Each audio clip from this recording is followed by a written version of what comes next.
And what some say is a lack of affordable housing is causing controversy in one North Side neighborhood in particular.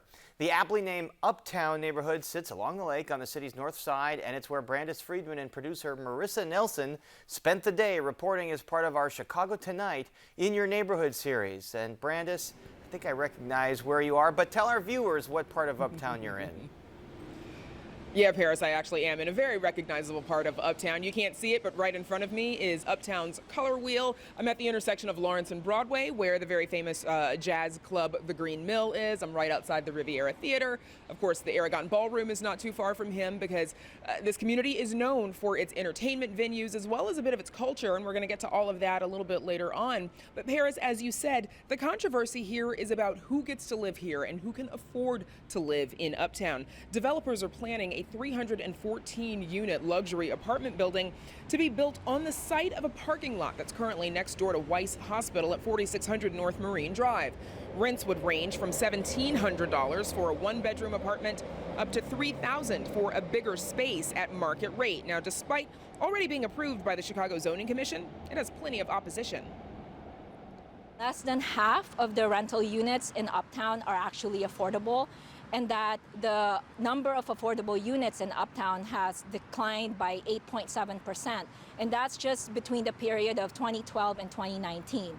And so that is why there is a housing crisis here. Many individuals and families have been pushed out of this neighborhood.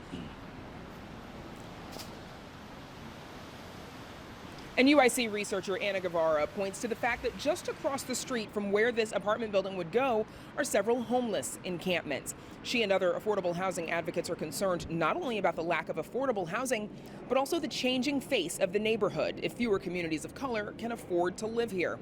Now, State Senator Mike Simmons represents Uptown along with several surrounding neighborhoods. He himself grew up in affordable housing in Lincoln Square.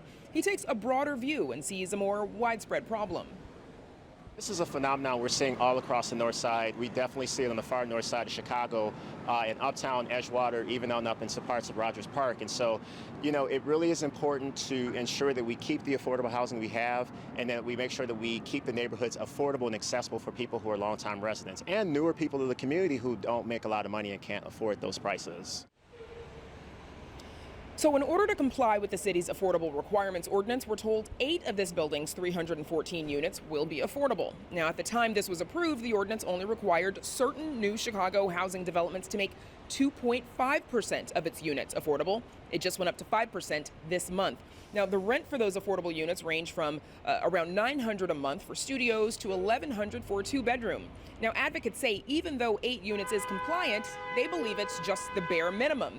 In addition, developer Lincoln Properties is donating $3 million to a nearby nonprofit, Sarah's Circle, which provides support to women experiencing homelessness. Sarah's Circle says that money isn't earmarked yet, but everything the organization does focuses on how to provide permanent housing for the women who need it. We want to think long-term in terms of developing permanent housing for people. We need to think short-term because we're also dependent on agencies, government agency support, and donations. And so $3 million goes a really long way at Sarah's Circle because we're really smart about it, I think, both on a short-term and long-term basis. Now, Sarah's Circle provides a number of services across its 2 current Uptown locations. A 3rd one is on the way to provide interim housing for women experiencing homelessness, both from the neighborhood and across the city.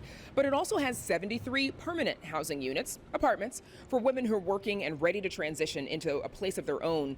Now, Sarah's Circle has worked with architecture firm Perkins and Will, who provided the service to design and build this and its 2 other buildings for Sarah's Circle at no or low cost, keeping in mind how the women who need those services would use the spaces. Now, one of those women is 60-year-old June Merritt. She came to Sarah's Circle 8 years ago and has been living in her own apartment right here since March of this year. Peace of mind. I can rest. Definitely a place to call my own. There should not be anyone living on the street. When I see that, it hurts me because I've never slept in a tent in that situation, but I do know what it's like to be homeless.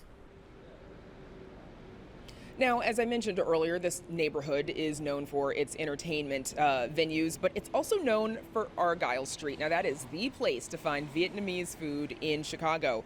And just this month, Argyle Street is one of 15 places across the city where Chicago Alfresco is opening. It's a city program designed to give communities more outdoor space for dining, arts, culture, and public life. Choose Chicago approved 15 community applications and is distributing more than $2 million to help create spaces like the one in Argyle.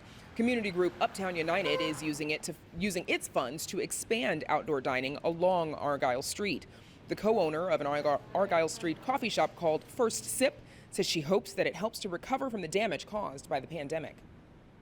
I'm actually really excited. I think Argyle is a great neighborhood. I don't think there's enough walking pedestrians.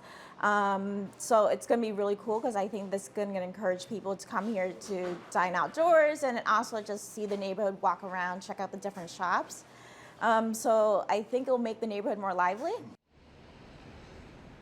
In Paris, the apartment development that we mentioned next to Weiss Hospital, it does have the support of one of the local aldermen here. We're going to hear from him coming up later on in the program, but for now, we'll send it back to you.